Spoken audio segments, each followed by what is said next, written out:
Hi, I'm Dr. Vishal Sharma from Oral Orthodontics. Next, we're going to talk about oral hygiene, which is, in my opinion, the most important video that we will shoot. In other words, how to keep your teeth and your braces clean throughout your treatment. So stick around, we'll be back in a second.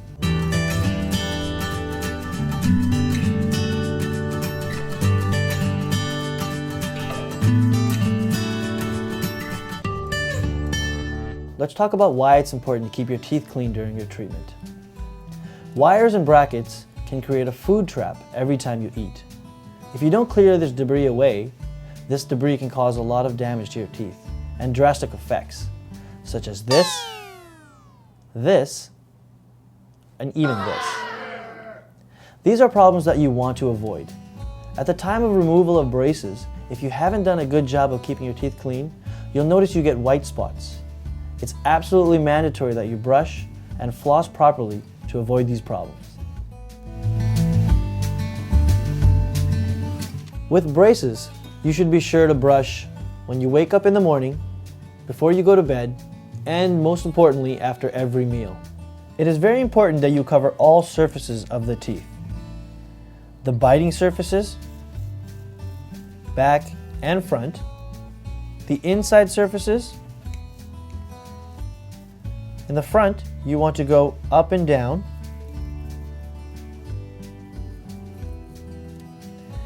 And most importantly, the front sides. First, point your toothbrush up towards the gums.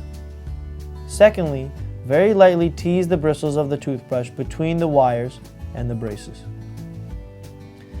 Very gently wiggle back and forth until each area is clean. Repeat this procedure for all braces, making sure to remove any debris from the tooth surfaces. Next, very lightly brush near the gum line of all teeth to ensure that your gums are also healthy.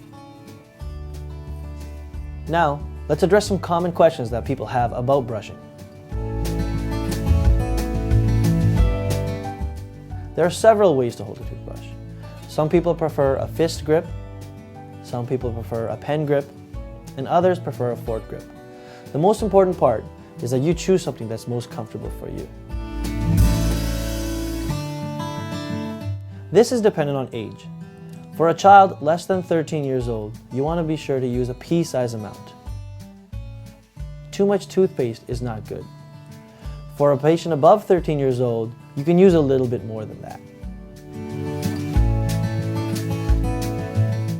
This is probably the most common question. The answer is anywhere from 1.5 minutes to 2 minutes. Anything less than that will make sure that you're not cleaning all the surfaces of your teeth. After each brushing session, it's important to clean your toothbrush away. The easiest way to clean it is just with simple water. Run water over your brush and make sure you remove all the extra toothpaste that may be on there with your fingers.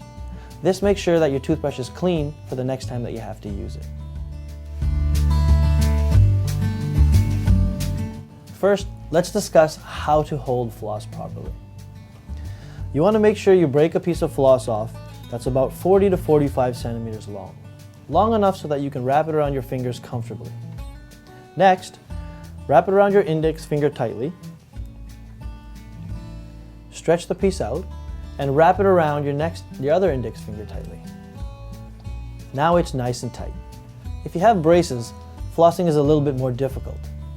It's difficult because it's hard to thread the floss through the braces and the wire. At your local drugstore, you can get what's called a floss threader. This makes it much more easy for you to thread the floss through the wire. A floss threader is a piece of floss with a very coarse tip attached to it.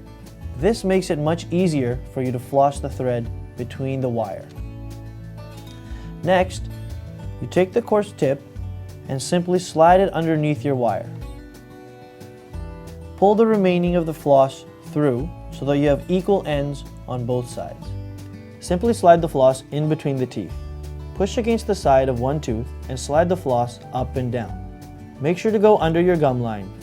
Not too far, but just enough to remove debris. Once you get used to flossing, you will know how far below the gum line you can actually go. Repeat for the other tooth and move on to the next area. If you haven't been flossing regularly, this technique will take some time to learn. You may also experience some bleeding. This is a sign of unhealthy gums. If you floss regularly, once a day, you will notice that this bleeding will subside after 3 to 4 days. This is a good sign. Make sure you don't give up.